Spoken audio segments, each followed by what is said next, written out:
¿Cómo estamos? Pues gracias por volver a estar con nosotros y volvernos a interesar en este tema de la historia del mundo, en la que hemos ido aprendiendo tantas y tantas cosas, a razón de que pues es tan importante todo este avance que hemos ido teniendo en conocimiento acerca de lo que es la historia. En este caso, la historia de Estados Unidos, en la que vamos a ir ya entrando, ya finalizamos todo lo que sería el siglo XIX con todos esos avances tan importantes que tuvo y en el que se va a empezar a establecer pues el nuevo orden mundial con pues todas esas naciones que se van a ir formando ese acceso a las nuevas potencias, tanto de Estados Unidos, Japón, Alemania, y como competencia importante, mientras que las potencias europeas tradicionales vieron pues su influencia en cierta forma reducida, como lo sería España. Toda esta sociedad de naciones que se va a empezar a desarrollar, donde se fundan pues esperanzas de prevenir futuras guerras, pero su eficacia fue pues, en realidad cierta limitadas, y que la expresión del nuevo orden mundial al entrar este siglo XX se va a referir pues a todos esos cambios, cambios geopolíticos, cambios económicos, y que van a ir surgiendo pues lo que ya más adelante vamos a mencionar ya como la Primera Guerra Mundial y todo lo que está alrededor de esto. Pero aquí todavía tenemos muchas cosas que visualizar para ver qué es esta expresión. La expresión de un orden, de un nuevo orden mundial, se ha usado pues en cuestiones geopolíticas, e historia reciente pues se refiere pues a los supuestos nuevos periodos históricos que se caracterizaban por todos esos cambios en cierta forma dramática en la ideología política, pero también para lograr el equilibrio de poderes a nivel global, y que va haciendo en toda esa eh, vuelta vertiginosa del siglo XIX que habíamos visto y que va a desembocar en el siglo XX. Toda esta situación en la que habíamos visto cómo las oficinas de patentes de Nueva York pues cerraron porque pensaron que ya estaba todo inventado, sin darse cuenta de la importancia que tenía todavía los inventos que iban a desarrollarse, como el automóvil, la aviación o la computadora. Toda súbita grandeza de ir transformando naciones, y con estos contextos internacionales en las que pues vamos viendo cómo era tan importante esos cambios, que al tener pues en cierta forma eh, acontecimientos, por ejemplo pues la muerte de la reina Victoria, eh, ella recordaremos cuando estuvimos viendo Guerra de Inglaterra, porque aquí siempre vamos a estar mencionando Inglaterra, aunque ya tocamos ese punto, ya tenemos esos conocimientos, solamente hacemos pues esas citas de ver lo importante y esa influencia que todavía va a tener en el siglo XX toda esta presencia de Inglaterra. La reina Victoria, que fue reina del Reino Unido después de su acceso al trono el 20 de junio de 1837, como habíamos visto, hasta su fallecimiento, que ocurriría en 1901. Todas estas situaciones en las que nosotros vamos viendo ese fallecimiento en Osborne House, ella va a morir a los 81 años, en un martes 22 de enero de 1901. A las 6:30 de la tarde, comenta, su hijo y su sucesor, el rey Eduardo VII, y sus nietos mayores, el emperador Guillermo II de Alemania, que estuvieron junto pues al hecho de la muerte de la reina Victoria, y qué es lo que le va a suceder a la reina a Inglaterra a la muerte pues, de lo que sería ya la muerte de esta persona que hizo todo un cambio tan importante y que estuvo determinada en la que estaban pues sus reinos abarcaban pues todo lo que eran esas situaciones en África y en la India donde van a surgir pues su armada naval y que va a desempeñar situaciones pues que van a ir marcando esos eventos. Fíjense en que la muerte de esta reina tan importante, recordarán que habíamos dicho que ella es la que tejió las redes, es la abuela de Europa entre todas las naciones, casando a sus familiares para tener ese vínculo, para hacer una red en la que se asegurara pues la victoria en aquellas épocas tan difíciles en las que vivió ella, y que con esta forma de hacer esas redes de casar a los familiares entre nación y nación pues va a dar pues un reforzamiento de una paz. Toda esta situación en la que se van a empezar a ver la guerra de los boes. Aquí vamos a ir marcando algo que pues a través de lo que se ha ido formando, vamos viendo como todos esos acontecimientos que ya estamos hablando del siglo XX,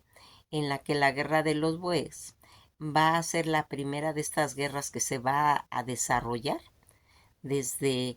eh, pues todos estos acontecimientos que había entre los bueyes. Fueron dos conflictos armados que tuvieron lugar en Sudáfrica, entre los que intervino pues el Imperio Británico y los colonos de origen holandés llamado Afrikaneris. Van a tomar ese nombre. La primera de estas guerras que se desarrolló el día 16 de diciembre de 1880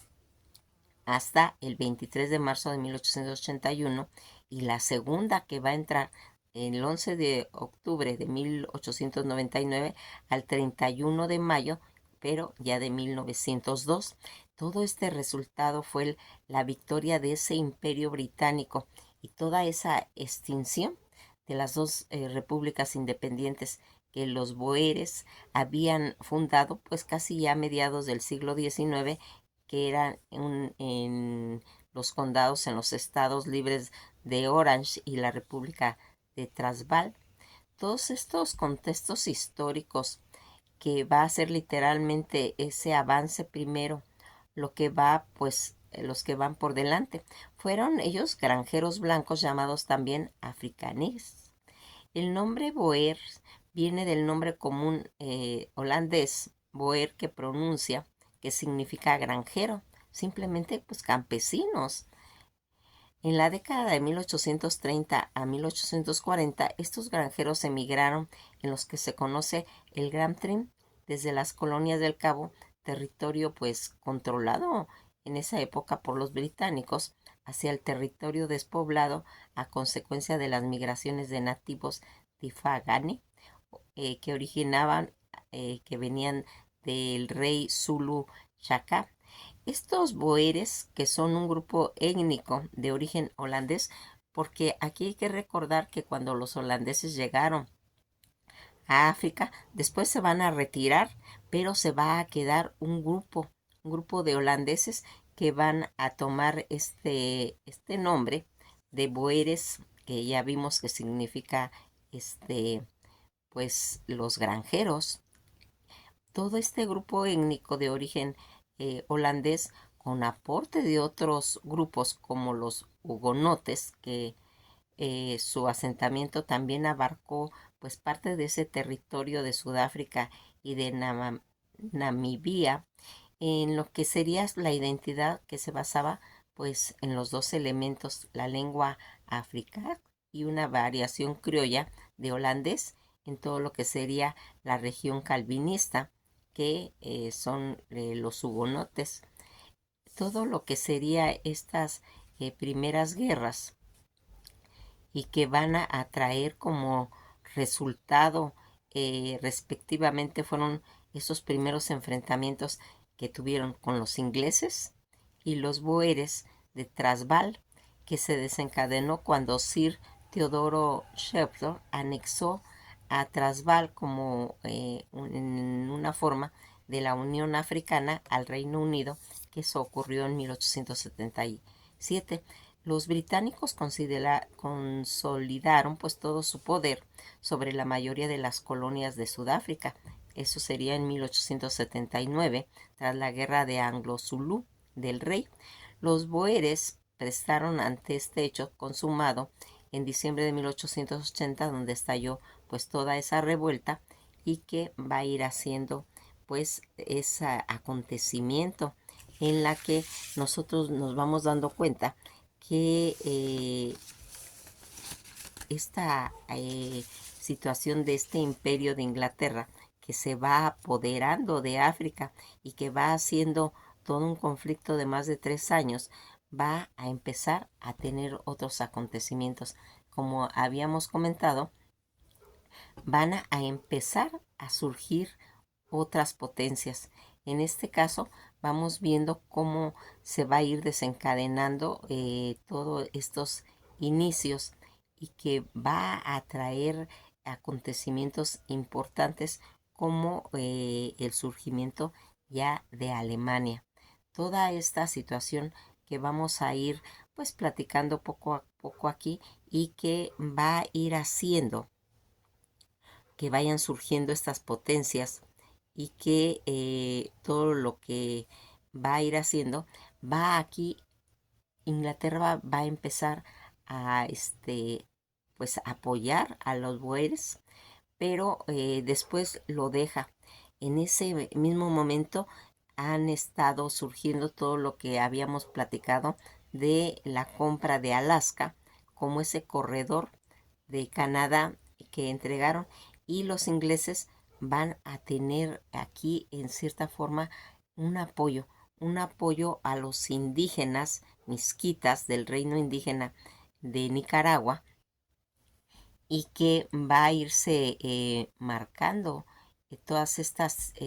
retiradas que se van a ir haciendo porque Inglaterra se va a retirar de prestarles ese apoyo. Cuando los británicos se retiran de las costas de los Mosquitos en Nicaragua, este retiro se va a producir en varias etapas, pues a lo largo de la historia, pero se formalizó el Tratado de Managua en 1860, ya venía, donde el Reino Unido renunció a su protectorado sobre esta región y reconoció pues la soberanía de Nicaragua a cambio de que Nicaragua pues reconociera ciertos derechos de autonomía a los misquitos. Todo este proceso que va a estar involucrado el Reino Unido cuando se retira, como comentamos, va siendo gradual. Ya a finales del siglo XVIII los británicos evacuaron las costas de los Mosquitos como resultado de ese acuerdo que habían tenido con España. Ya a mediados del siglo XIX, todos estos, se puede decir, intereses británicos en la región disminuyó, aunque se puede decir que mantuvieron cierta protección, aunque ya no oficial, y protegieron los intereses de los misquitos contra las agresiones españolas. Aunque en 1860 se había firmado un tratado de Managua, se formalizó la renuncia británica al protectorado y al reconocimiento de la soberanía de Nicaragua sobre la región a cambio de ese reconocimiento de los derechos de autonomía para los misquitos. Toda esta situación, aunque la presencia británica en lo que serían estas costas de los Mosquitos fueron pues realmente significativas y duraderas, con un protectorado no oficial,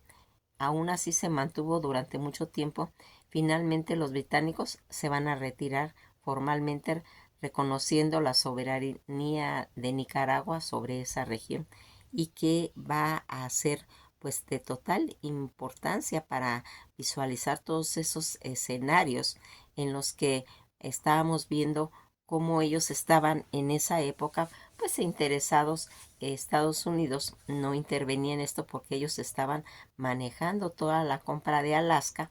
en la que se la compraron a los rusos, para que pues evitar de que los ingleses pues los invadieran, ¿verdad? Que invadieran a Rusia. Lo va a comprar Estados Unidos, y de ahí es donde se va a empezar a hacer una lucha para evitar que se volviera a repetir todo lo relacionado con las colonizaciones, en la que nosotros fuimos viendo cómo va a ir haciéndose toda esta situación, y va a entrar un punto muy importante. Va a entrar el Canal de Panamá. Toda esta creación acerca del inicio de la construcción del Canal de Panamá va a tener ese poder en la que los imperios del siglo XX se estaban desarrollando. Este canal de navegación ubicada entre el Mar Caribe y el Océano Pacífico, que atraviesa el punto más estrecho que se llama el Istmo de Panamá, que tiene una longitud de 82 kilómetros, considerado como una de las grandes obras en la ingeniería mundial del siglo XX. Canal funcional a través de esclusas en cada extremo, que elevan los barcos hasta el lago Gatún, un lago artificial que fue creado para conducir la cantidad de trabajo requerido en todo lo que serían las excavaciones del canal, a unos 27,5 metros sobre el nivel del mar, pues para después descenderlos hasta el nivel del Océano Pacífico o el Atlántico. Antes de su apertura, los pasos naturales utilizando pues los océanos, tanto el Atlántico como el Pacífico, y que también estaba metido el estrecho de Magallanes y el Cabo de Hornos, ubicado, pues se puede decir que al extremo austral de Chile. Se utilizó pues un promedio de más de 200 millones de litros de agua dulce en cada paso sobre de solo barcos. Toda esta situación que fue tan importante, en la que vamos viendo cómo se va a ir pues desarrollando a nivel de los conceptos americanos, porque aquí fíjense que hay algo que tenemos que pues visualizar. Tratado no se va a empezar a hacer, se empezó a hacer en el siglo XX, pero ya habían antecedentes donde se habían platicado acerca de qué iba a desembocar todo lo que sería este canal de Panamá. Recordarán que cuando habíamos platicado, había habido un convenio. En el canal de Panamá había sido pues objeto de varios acuerdos y tratados internacionales pues a lo largo de su historia. Los más importantes, que fue el tratado de Heilbronner Varilla en 1903 y los tratados de Torringos Carter en 1977, ya más adelante. El primero se le otorgó a los Estados Unidos para que tuviera el control del canal y la zona del canal, mientras que la segunda, ya en lo que habíamos comentado, que va a ser mucho, muy adelante, en 1977, esto sería la transición del canal a manos de los panameños, que establecieron pues que en realidad ellos tenían la neutralidad. Vamos a platicar más adelante. Ahorita vamos a enfocarnos en ese tratado de Heilbronner Varilla en 1903. Este tratado, que fue firmado entre Panamá y los Estados Unidos, concedió perpetuidad a los Estados Unidos sobre el control de operación y defensa del Canal de Panamá y la zona. A cambio, los Estados Unidos garantizó pues la independencia de Panamá y pagó una suma, se puede decir que inicial, a Panamá. El tratado fue, pues se puede decir que muy criticado en Panamá por considerarse totalmente desventajoso para el país, y otorgó demasiado poder a los Estados Unidos sobre lo que sería toda la zona del canal. Toda esta situación en la que nosotros vamos viendo cómo se ramifica todos estos tratados. El tratado de Hay-Punserfond, que en 1901 va a permitir a los Estados Unidos construir y administrar un canal a través de Panamá, derogando al anterior tratado de Creighton-Burger. De acuerdo con todos estos tratados que se han ido desarrollando, que han ido regulando al canal de Panamá, han evolucionado desde el control que tenía Estados Unidos inicial hasta lo que ahora serían las actuales administraciones panameñas, garantizando totalmente la neutralidad en el funcionamiento seguro del canal para el comercio, pues ya mundial. Toda esta situación en la que nosotros vimos como el tratado de Hay-Brunner-Varilla, convención del canal a través del istmo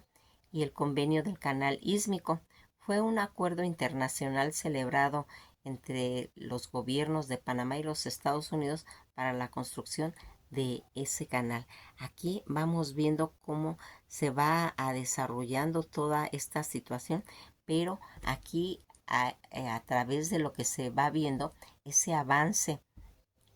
de las potencias en las que vamos viendo que va a irse marcando cómo surge Japón. Todo este surgimiento de Japón,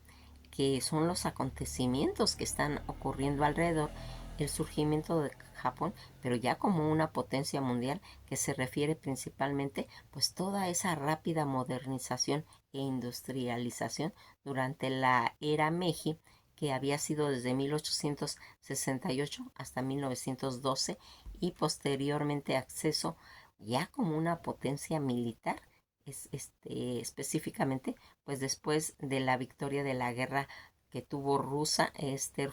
Japón, cuando los japoneses derrotaron a los rusos en la flota de Puerto Arturo, derrotando pues a toda esa flota marítima que van haciendo, y que va en este proceso va a implicar la adopción tanto de la tecnología occidental y la transformación de la política social. Recordarán cuando el comodoro Perry va a decirles que se abran al mundo, y que va a ir haciendo pues todos esos avances hasta la entrada del siglo XX, donde se van a transformar sus estructuras tanto políticas como sociales. Todo este surgimiento de la era Meiji, la, re la reestructuración Meiji, que sería desde 1868, va a marcar el inicio de una era de modernización precedente en Japón, adoptando pues todas esas reformas políticas, económicas y sociales inspiradas en Occidente, incluyendo la industrialización y la construcción tanto de ejércitos, en cuestión también de modernizar la marina moderna.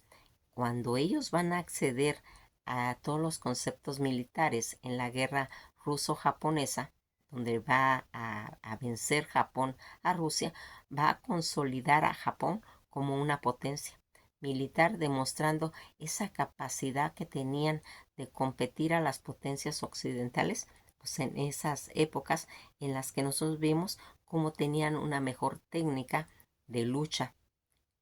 y que va a hacer todo esto que está ocurriendo, que está aconteciendo, donde van a empezar ese reparto de esa voracidad de repartirse al mundo y esa expansión territorial. Durante el periodo Japón también expandió su influencia territorial, incluyendo y anexación tanto de Corea y la ocupación de Taiwán, entre otras, que serían pues estos factores claves que van a dar a Japón la modernización y la industrialización, la adopción, como comentamos, de la tecnología occidental y la promoción fundamental pues en el crecimiento económico y militar de Japón. Toda esta unidad nacional de la era Meiji también va a fortalecer el sentido de identidad nacional y la cohesión social, que facilitó implementación y reforma, lo que va a ir haciendo que va a ir marcando pues toda esta situación en la que nosotros nos vamos dando cuenta cómo se va haciendo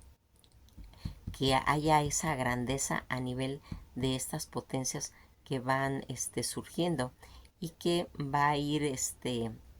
marcándose pues todo esto. Nosotros aquí nos dimos cuenta cómo va a ir haciéndose pues todo ese reparto. Recordarán cuando hemos comentado ese reparto eh, de los protagonistas que van a intervenir en repartirse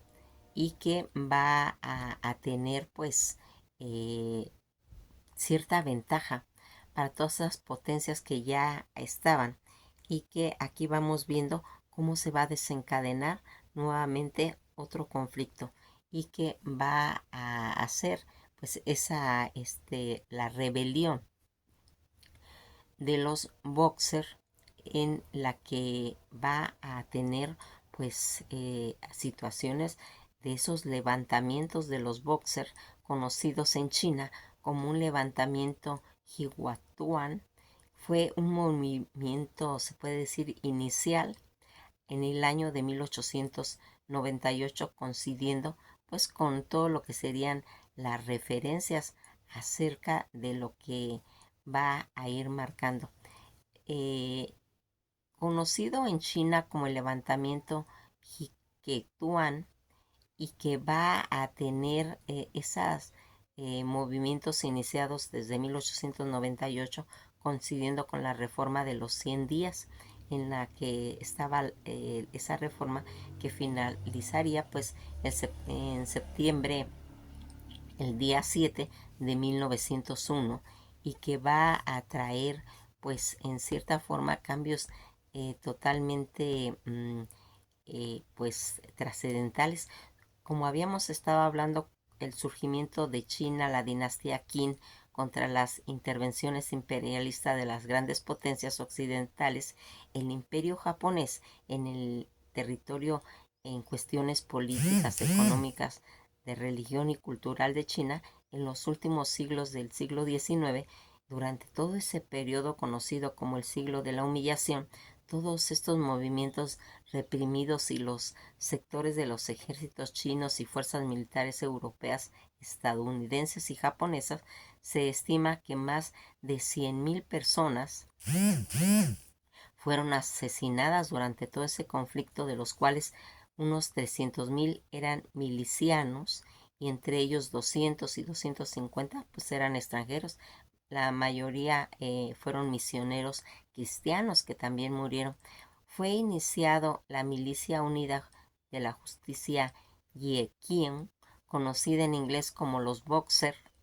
porque muchos de los miembros que habían pues practicado todas esas artes marciales chinas, también conocidos en el mundo occidental como los boxers chinos, estos aldeanos en el norte de China habían estado generando, se puede decir que resentimientos contra los misioneros cristianos que ignoraban las obligaciones tributarias, abusando de los derechos extraterritoriales para la protección de todas esas congregaciones contra las demandas judiciales. Todo este trasfondo inmediato y la sublevación incluso de una severa sequía que hubo y la interrupción de un crecimiento en se puede decir, en esa esfera de influencia extranjera después de la guerra de sino-japonesa que ocurrió en 1895 y después de varios meses de crecimiento, de violencia, de asesinato de Shandong y en las llanuras del norte de China contra la presencia de extranjeros y cristianos en 1900. Combate de los Boxers, convencidos que eran pues realmente vulnerables a las armas extranjeras, convergieron en Pekín con el lema apoyo al gobierno de Qin y a la exterminación de todos esos extranjeros y de los cristianos chinos, buscando en cierta forma pues un refugio en los barrios de las delegaciones. Después de toda esta información de invasión por parte de la alianza de esas 8 naciones de tropa, estadounidenses, astrohúngaros, británicos, franceses, alemanes, italianos, japoneses y rusos, que hubo ese levantamiento, el asedio. La emperatriz y viuda Shiji, inicialmente vacilante, apoyó a los Boxer y el día 21 de junio emitió un decreto imperial que declaraba la guerra a las potencias diplomáticas civiles, tanto extranjeros y soldados, así como cristianos chinos. En el barrio de la delegación, pues fueron asediados durante casi 55 días. Todo por el ejército imperial de China. Los Boxer, los oficialidad china, se dividió en los apoyos entre los Boxers y los que favorecían la conciliación, pues liderada con el príncipe Qin. El comandante supremo de las fuerzas chinas, el general Ma Chun, más tarde firmó que actuaban para ir protegiendo a los extranjeros de los funcionarios de las potencias mutuas que se surgían de todo lo que sería el sureste de China, ignorando pues el orden imperial y las luchas contra los extranjeros. Toda esta situación y estas rebeliones en la que habíamos visto también pues que habían otro tipo de conflictos, como cuando se desbordó el río Amarillo y que se despedazó pues en cierta forma China. Por eso, esas grandes oleadas en las migraciones, cuando hemos estado comentando lo que estaba relacionado pues con la formación del ferrocarril en el siglo XIX y todo eso, todos fueron esas migraciones debido a estos conflictos, porque aquí Estados Unidos había estado asumiendo una actitud pues más bien de interesarse en sus problemas y de no ser aliado de los demás, porque ellos el problema o el objetivo que tenían realmente era de crear una nación. En esa época estaban comprando Luisiana a Napoleón, y también estaban haciendo esa expansión a México, porque aquí se mantenían, pues se puede decir, al margen. Simplemente México fue un proceso de expansión únicamente, y que aquí iba a empezar a estar marcado ya de otros conceptos, cómo va a entrar la doctrina Monroe, que se prepara para dar ese gran salto hemisférico en lo que sería el inicio del siglo XX. Nos quedamos hasta aquí, vamos a seguir platicando porque apenas estamos iniciando lo que sería los grandes avances en el siglo XX. Que pasen un día muy agradable y esto ha sido todo por hoy.